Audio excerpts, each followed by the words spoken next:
Le temps des signatures à l'encre semble révolu.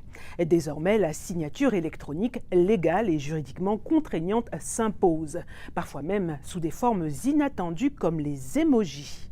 La Cour d'appel de la Saskatchewan a récemment statué qu'un simple emoji pouce levé envoyé par SMS pouvait être considéré comme une signature électronique dans un contrat commercial. Tout a commencé en 2021.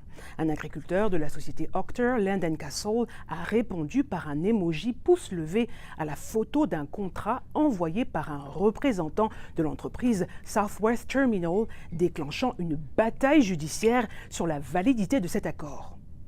Il y avait suffisamment de documentation pour établir qu'il y avait un contrat dont les parties se parlaient. Si l'autre entreprise n'avait pas répondu du tout, on ne pourrait pas dire qu'il y avait une signature dans ce cas-là. Peut-être même que ça va influencer des domaines de loi autres que la vente de marchandises. Condamné à verser plus de 82 000 $ pour non-livraison de marchandises, Chris Octor conteste aujourd'hui la décision devant la Cour suprême du Canada, estimant que l'affaire soulève une question fondamentale et nationale sur la définition d'une signature électronique.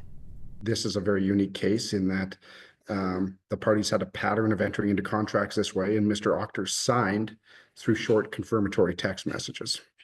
Chris Octor, lui, reste catégorique. Il affirme n'avoir jamais signé le dit contrat. La demande d'appel déposée par la société Octor Land and Castle auprès de la Cour suprême du Canada le 10 février dernier reste en attente de réponse. Reste à voir si la plus haute juridiction du pays acceptera d'examiner l'affaire. Ici Rita Saint-Michel, à Radio-Canada, Saskatoon.